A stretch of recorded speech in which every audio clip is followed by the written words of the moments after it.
Hello guys, पिछली class में हमने थर्ड एंग्लो मराठा वॉर के बारे में जाना।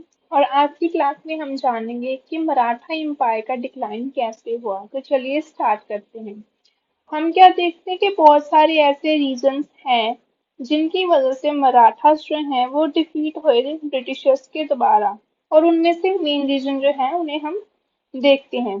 सबसे पहले जो है इनएप्ट लीडरशिप।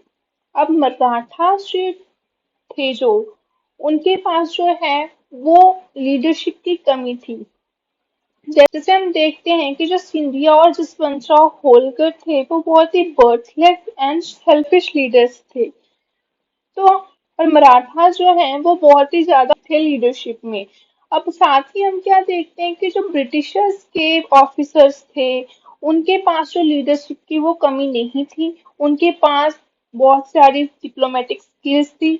वो अपनी स्टेट्स के लिए लॉयल थे। तो वो बहुत ही अच्छे लीडर बनकर सामने आए जिसकी वजह से वो कभी हारे नहीं और उन्हें उन्होंने मराठास को डिफीट किया। और साथ ही साथ हम क्या देखते हैं कि defective nature of Maratha state. अब मराठा जो है उन्होंने कभी भी अपने एम्पायर को पॉलिटिकली स्टेब्लिश करने की कोशिश नहीं की। उन्होंने एम्पायर के टाइम में कभी ये नहीं सोचा कि वो एक अच्छा ऑर्गेनाइज करे कम्युनल इम्प्रूवमेंट का, वो एजुकेशन को स्प्रेड करें और यूनिफिकेशन करें पीपल का। उन्होंने कभी ऐसा नहीं सोचा। उन्होंने अपने एम्पायर को सिर्फ एक धार्मिक संस्था के रूप में देखा। उन्होंने अपने मराठा एम्पायर को पॉलिटिकली कभी स्टेब्लिश करने की कोशिश ही नहीं की। उसके बाद हम क्या देखते हैं, लूज पॉलिटिकल सेटअप। जैसे कि मराठास जो है उन्होंने कभी भी अपने एम्पायर को पॉलिटिकली स्टेब्लिश करने की कोशिश नहीं की। वो अपने एम्पायर को एक धार्मिक जो है रिलीजियस नेशनल मूवमेंट की तरह ही देखते थे। जो मराठा एम्पायर है कॉन्फेडरेशन जो है वो लूज होनी स्टार्ट हो चुकी थी under the leadership of Chhatrapati and later Peshwa. अब इसमें क्या थे कि कुछ लीडर्स थे जो गायकवाड़ थे, जैसे होलकर, सिंधिया और भोंसले। इन्होंने अपना सेमी इंडिपेंडेंट किंगडम जो है वो इस्टेब्लिश कर दिया था और पेशवा को पेडशिप सर्विस जो देनी स्टार्ट कर दी थी। अब मराठा जो हैं वो पॉलिटिकली बहुत ही वीक थे क्योंकि उनकी पॉलिटिक्स में कोई उनका इंटरेस्ट नहीं था। वो अपने आप को एक धार्मिक स्टेट बनाने की कोशिश में ही लगे रहते थे जिसकी वजह से मराठा एम्पायर का जो है वो डिक्लाइन होना स्टार्ट हो चुका था।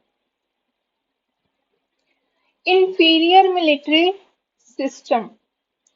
अब मराठा जो है उन्होंने कभी भी अपने जो है मिलिट्रीज की तरफ ध्यान नहीं दिया। उनके पास एक स्किल थी गोरिल्ला वार की। गोरिल्ला वार जो है वो सिर्फ जंगलों में लड़ी जाने वाली वॉर थी और फील्ड के लिए उनके पास कोई भी स्किल्स नहीं थी जिसकी वजह से मराठा एम्पायर का डिक्लाइन होना स्टार्ट हुआ था। मराठा जो है उन्होंने कभी भी अपनी आर्टिलरी पर, कैनन्स पर, वेपन्स पर कभी ध्यान नहीं दिया जिसकी वजह से उन्हें हार का सामना करना पड़ा।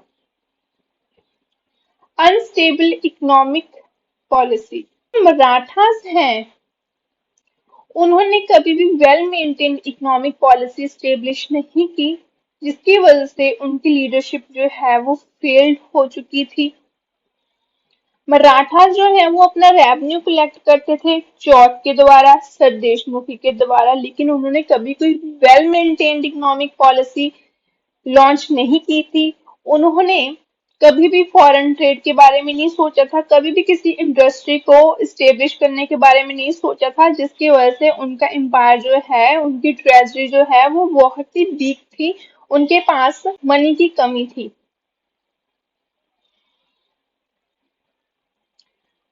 Superior English diplomacy and एस्पिनेज।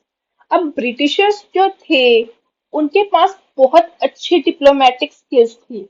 उन्हें पता था कि उन्हें कैसे जीतना है और कैसे अपने एनिमीज को आइसोलेट करना है। अब मराठा जो है वो इस बात को इग्नोर करते गए। उन्होंने कभी इस बात पर ध्यान नहीं दिया कि उनके जो एनिमी ब्रिटिशर्स हैं वो कैसे उन पर नजर रख रहे हैं। उनका एक वेल इंस्पायर सिस्टम था जो मराठास की गैदरिंग पर नजर रखता था और बताता था ब्रिटिशर्स को मराठा के पास क्या पोटेंशियल है, क्या स्ट्रेंथ है मराठास की, क्या मराठास की वीकनेसेस हैं और क्या मराठास के मिलिट्री मेथड्स हैं, जिसकी वजह से मराठा एम्पायर का डिक्लाइन हुआ। गाइस हम देखते हैं कि कैसे जो मराठास हैं उन्होंने अपने एम्पायर पर कभी इतना ज्यादा ध्यान नहीं दिया, जिसकी वजह से उनका डिक्लाइन हुआ। ना तो उन्होंने अपनी एक वेल मेंटेन्ड आर्मी बनाई, ना ही उन्होंने अपनी कोई इकोनॉमिक पॉलिसी स्टेब्लिश की, और ना ही उन्होंने अपनी लीडरशिप पर ध्यान दिया। तो बहुत सारी ऐसी कमियां थी जिनकी वजह से मराठा एम्पायर का डिक्लाइन हुआ। आई होप गाइस आपको आज की क्लास के बारे में समझ आया होगा। Thank you guys.